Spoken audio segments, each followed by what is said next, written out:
Good morning, this is Sarah, your healthy carnivore in the UK, healthy natural carnivore, as I probably should be called, because every day I seem to get that little bit closer to natural, to nature. And so this is what this video is really going to be about, but I'm just going to give you a very brief sad story.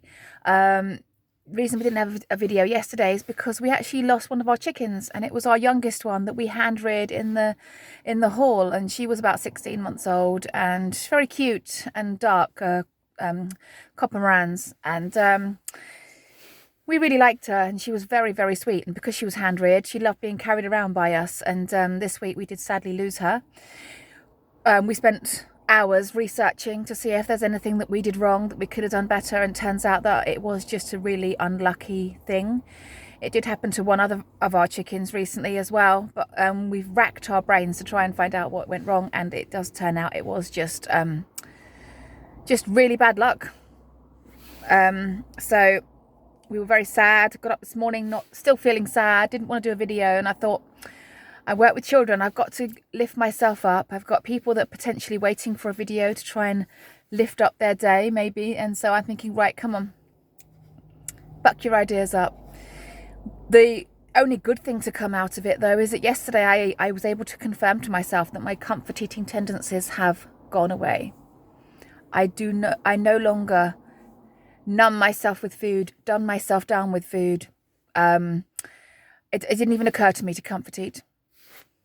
Later on in the evening, I did think to myself, wow, the old Sarah would have definitely numbed herself, dumbed herself down with this. A bit later in the evening, I was looking at a bottle of whiskey that we bought in for Christmas. I don't drink, I'm not a drinker at all, but I was in such a state that I did consider it, and I thought, no, we're not going to do that, we're just going to go to bed. And so I just got under the duvet, nice warm cozy duvet, and fell asleep and thought, great, didn't drink, which is, it's amazing for me because I'm not normally a drinker. My father was a terrible drinker, and it put myself and my brother off drinking. So yeah, I dodged that. So I can say that with 4 months of practice, you can stop comfort eating.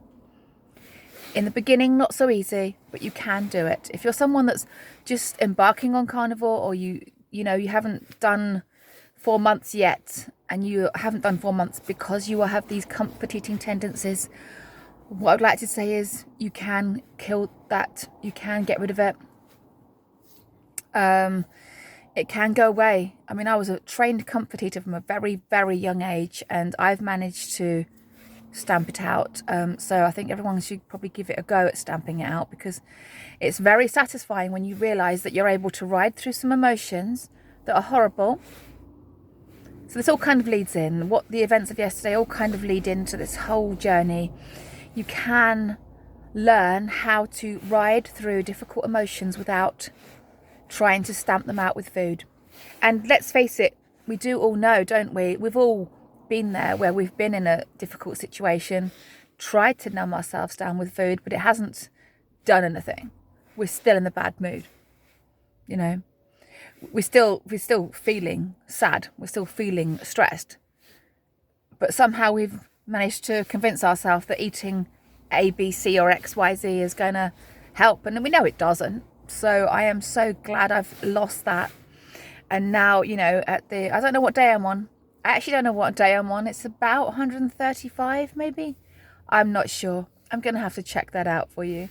But so yeah, I did have a bit of a sad start to the day and didn't really want to do a video, but here I am at 4 minutes talking about getting back to nature and getting back to what's natural, because human beings haven't been eating what's natural. We don't live a natural lifestyle now.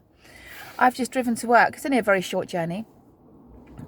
I could walk, but I love having my car here, and I love to sit in the car at lunchtime and not go to the staff room. So, some people might say, you should walk. How lazy. And I'm thinking, yes, but I need somewhere to go for my lunch break that's comfortable, that isn't the staff room, where there is always treat food in there. And I like to come to my car. This is my office at lunchtime, and I'm really happy sitting in here. Getting back to nature, I've just done a short drive. I drove past a bus stop with about 7 or 8 teenagers standing there, and they were all staring at their phones. They've probably eaten something for breakfast, or skipped breakfast altogether. These teenagers have got out of bed probably at the last minute. If they have had breakfast, it was something non-human species appropriate. Now they're standing at the bus stop staring at their screens. And for the rest of the day, they're going to eat more non-human, species appropriate food that's not natural. They're going to be under natural light. They're going to be sitting in unnatural blue light all day long, probably looking at their phones on their way home, then eat some more inappropriate food, and then go to bed in front of the telly. And I think it's amazing to me how people just genuinely think that our bodies are just going wrong for no reason at all. The human body has just decided it no longer knows how to work.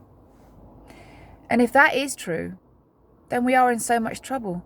And so these people that slam the carnivore diet, they are not seeing the full picture. They don't want to hear it. They don't want to know. They don't want to hear it.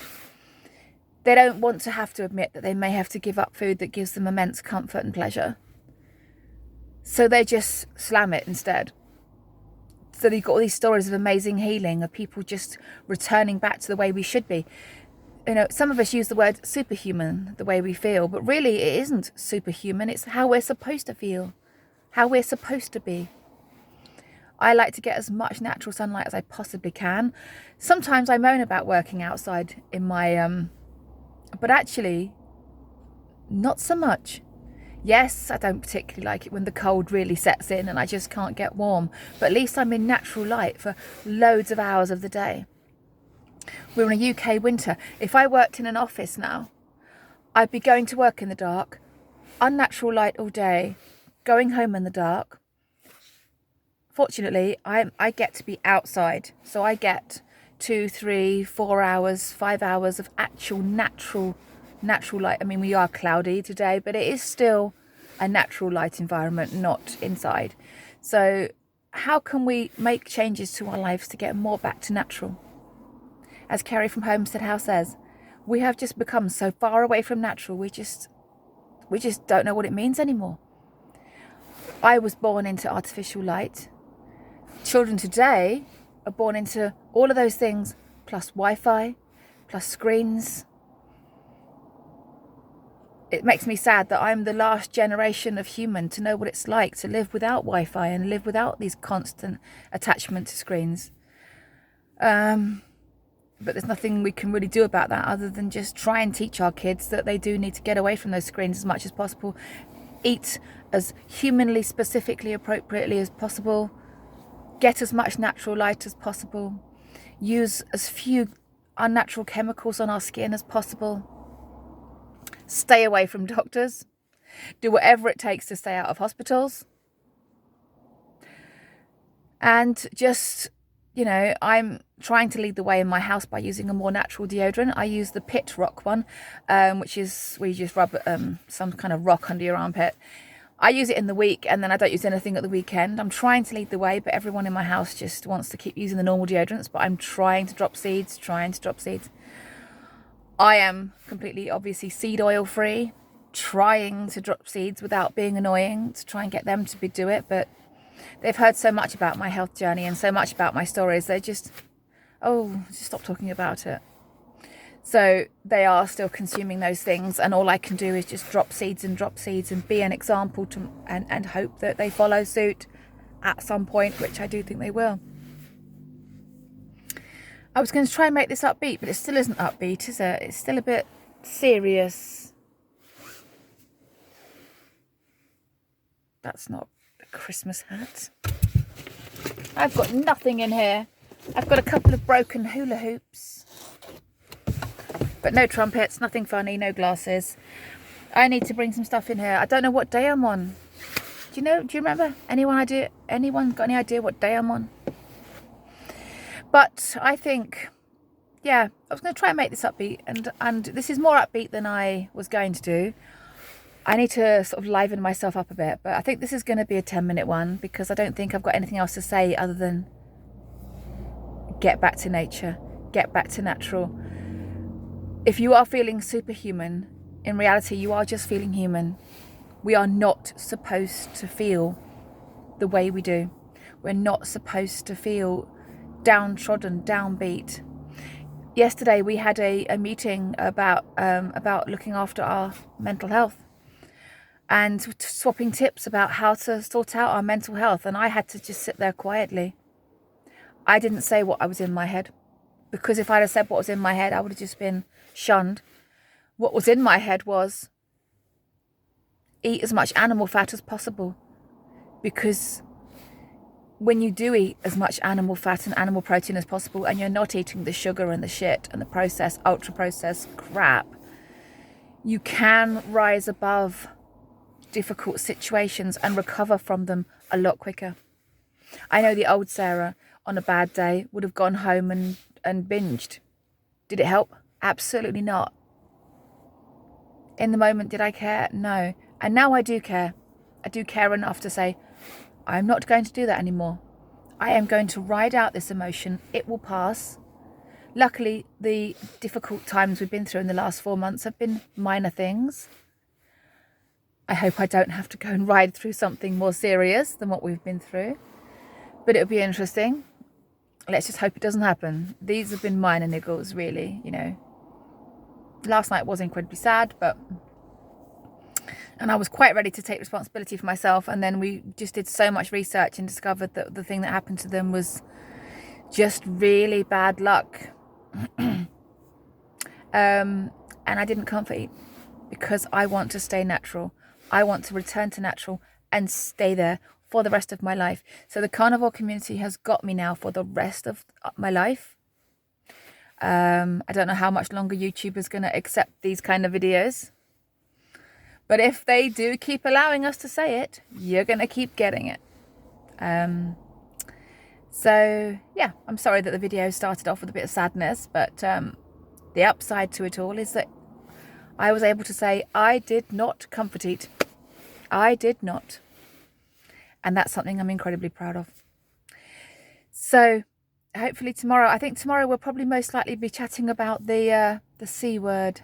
Because tomorrow is going to be, what date is it tomorrow? The 4th of December?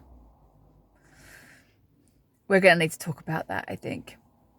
And I'll tell you what my plans are, and try and see if I can get everyone to do the same. Let's see. But anyway, that's all I wanted to say. I'm now going to spend all my day outside in what's cloudy but still natural light compared to what's inside. I'm going to only eat meat. I'm only going to drink water. And I believe that's going to keep my mental health and physical health on track. You take care of yourself, and I will see you tomorrow on day whatever it is. Absolutely no idea what day it is tomorrow or today. You take care. Thank you so much for listening. Bye.